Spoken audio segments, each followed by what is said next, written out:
Hi, my name is Alex, and I'm here to just talk about certain things that I read today online. Hoping that my headphones kind of pick up everything that I'm saying. Okay, so one of the things that I kind of want to actually just this is more like a statement. This is, yeah, it's more of a statement. The decline of empaths in California is actually getting lower and lower, and it's going to keep getting lower and lower and lower and lower. I want everybody to understand that empaths are somewhat important to society, but society doesn't really need them. See, I'm an empath. I haven't really trained well in being an empath, but it's just sometimes when I hold my breath and there's someone that I want to talk to that's interesting or that I want to know something about, I hold my breath and I wait until my eyes pulse, and then I can start seeing I guess you can say parts of my peripheral vision just start fading, and I start hallucinating, which is holding your breath is one of the natural ways to produce DMT in your system without smoking it or otherwise taking it externally. I want to kind of point out that currently I've been in the fifth dimension. I came out of the fifth dimension, went into the fourth, and then just stayed here in the third. I actually lived in Los Angeles for about since I was basically 3 years old. I didn't discover that I was psychic or an empath, to be more just honest and out there. So I mean, I stumbled upon it accidentally, and I had a large income at the time, and I bought a vial of acid and shrooms and a bunch of DMT, and I started I guess experimenting, and I started to realize that there's certain chemicals in the body that aren't being produced anymore because of certain things in the atmosphere being pumped into it. I decided to move to Mexico to kind of explore my backgrounds and where I come from, my roots. I am a descendant of a Mayan culture, of an Aztec culture, of an Inca culture. What I realized and what I got to witness as it came to me in an immense vision, not just a vision. I was able to travel into my consciousness and just dissolve every wall of reality, and I was able to come back. And it's kind of hard to just say I did this, I did that without any proof. But what I can tell you is that I was able to go from one reality to another while still being in this physical reality. My consciousness was able to perceive the other, I guess the other wall, the one that we can't see, the one that's being blocked. It's being blocked by some unknown entity, force, or whatever you want to call it. I want to point out that empaths are going to come to Mexico, and they're going to come within the next 10 years, and they're going to start coming here, not realizing that when I was in the U.S., the U.S. has its own frequency, has its own goal, purpose, and I guess you want to call it growth. I was able to tap into a higher frequency, I guess a higher consciousness that was able to tap into someone else's vision of whatever they wanted, that society, I guess you want to call it. You want to separate yourself from societies because there's high society, which is the society that use drugs to enhance themselves. And then there's secret society, which is the society that mostly come from England. Secret society is they're more a little bit out there. They're more a little dirty, but it's more natural. See, I got to experiment a lot, so I got to see more than, I want to say 4,000 realities, because they're all the same. It's just something is slightly different. If the vase is in that table, it might not be in the table in that reality. It might be on the wall. It might be on the floor. It might be, but it's still gonna be in that room. It's not easy to explain it as well as I'm trying to explain it. But there's one thing that I need to tell everybody. Empaths are gonna be coming to Canada, to Mexico, to China. Amazingly, they're gonna go to China. They're gonna go to Europe, mostly France. They're gonna receive high empaths. I decided to tap into one of the frequencies that I didn't know existed until I was there, and I didn't know that I was doing it until I came here. So I found my purpose in life.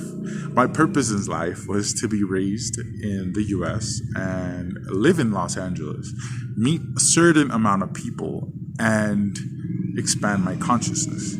When I woke up, I realized that I have been planning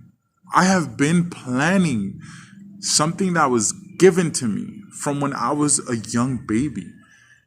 And it's hard to explain it. This is the first time I smoke in a while. I guess I'm talking. I don't know. I'm basically wasting a cigarette. So I began to realize that most things that happen are already been set in stone. A lot of people like to say things are not set in stone, but this stone isn't visible to the naked eye.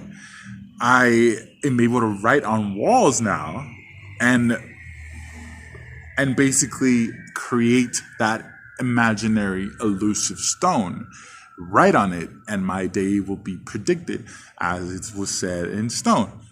So subconsciously, I don't know if I'm doing it on purpose, like what I'm doing through this video. I woke up and I'm like, you know what? I'm going to talk about secret society, high society, empaths, and why they're going to leave California. Why most empaths are so rare at this point that they're going to start going back to their backgrounds because it was destined that way. Well, people are gonna be like, you're crazy, you're utterly, yeah, but just think about it as if I'm telling you a wild, elusive story. You don't have to take things as someone says, you just gotta be open to possibilities. Everything is very, very highly possible. Some cigarettes, check them, mostly just regular bland tobacco, which is great. I love American Spirit cigarettes. They're like one of my favorite cigarettes. These are Madison.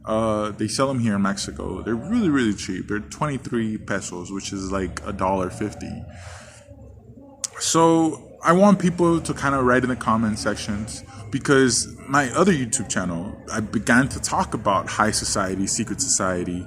The Illuminati is already a thing of the past, and then there's something of, I guess, a society older than that. There's the Enlightened, which is something that I happen to tap into accidentally. So I was able to put labels onto my own self and blend into everybody.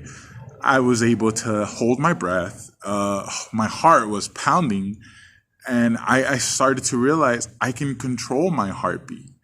I can hold my breath and have someone next to me and feel what they're feeling, their intentions, their thoughts, if you want to say, per se, I guess.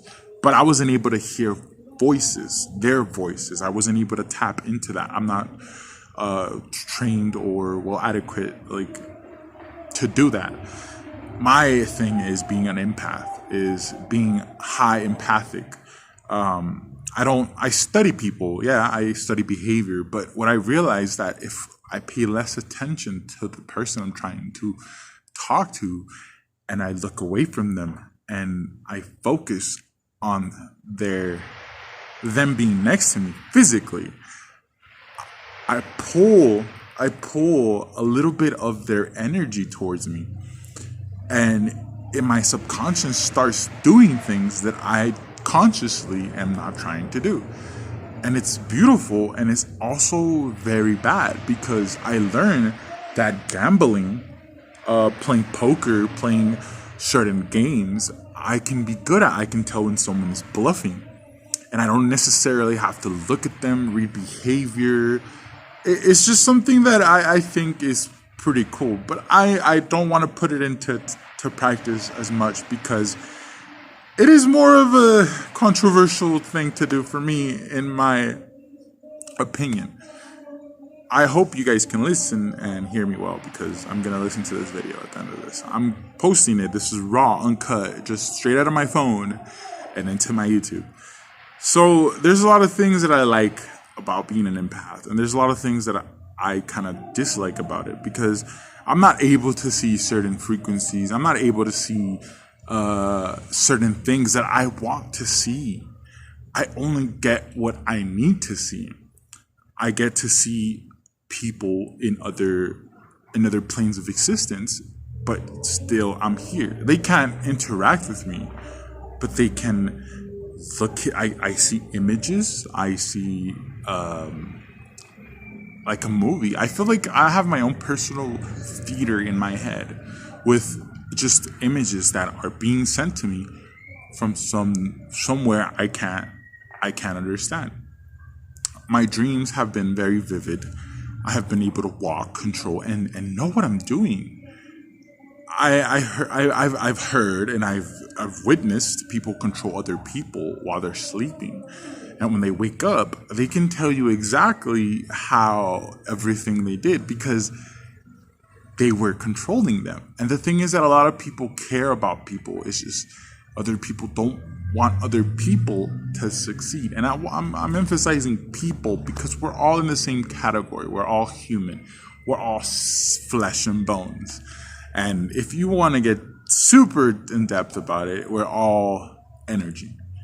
A lot of people say that your third eye isn't open. No, it's always open. It calcifies because of certain things like fluoride, the fumes from your barbecue, certain chemicals that are burnt are already bad for you. Most like charbroiled. I honestly love barbecue chicken, but it's also bad.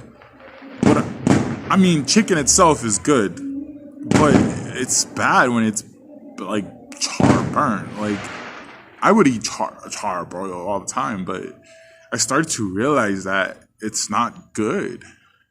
It's not good. But I mean, you don't have to listen. You don't have to agree with me. Just hear me out. There's fireworks because there's a festival going on. So I'm currently in Cuernavaca. I'm actually, I guess I alienated myself from that beautiful vibration of just being in LA. Just the energy, the vibes, the headaches, the constant headaches when people leave.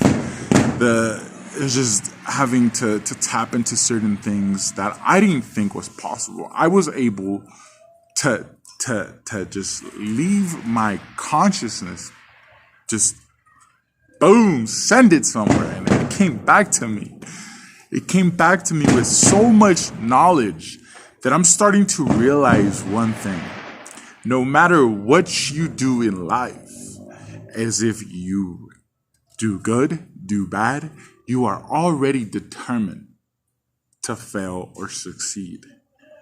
The thing is overcoming those obstacles. See, when you will a mountain to move, it will move. When you think you want the mountain to move, it will rebel. The mountain is an entity that can never be moved. But if your will is strong enough, you can will a mountain to move. A mountain can be an obstacle. It can be a person. It can be a thing, a disability. It can be anything. And if you will your mountain to move, you will realize that God has always been with you. And I am not Christian, and I am not Catholic, I am not a Buddhist. I am a spiritual traveler. I am not a shaman. I am 15 of the only people that can see the truth, can cry, can whisper to the future, to the past, and yet neglect the fact that you, this person watching this, have no power over your destiny. I have given in to everything. I gave up everything to be here. And no matter how hard and how wonderful life is, becoming everything isn't always the answer. Just being nothing. You don't even realize that you're fixing the world. The more we progress, the more we move into a better society, we forget that we already have what we need. If you're meant to die, you're meant to die. If you're meant to live, you're meant to live. Love is the only thing that is actually super. It's the only thing that's real. Everything else is an illusion. An illusion. The accent kicks in every once in a while. If you're ever in LA, go to Essex House. If you're ever there. As for Alia, Nina, Jesse, and Mel, remember to tip your bartenders. And my name is Alex, and I've traveled back, and I'm back. My consciousness just arrived, and I didn't even realize it. And I love everybody. I don't hate anything. But just know that I'm back.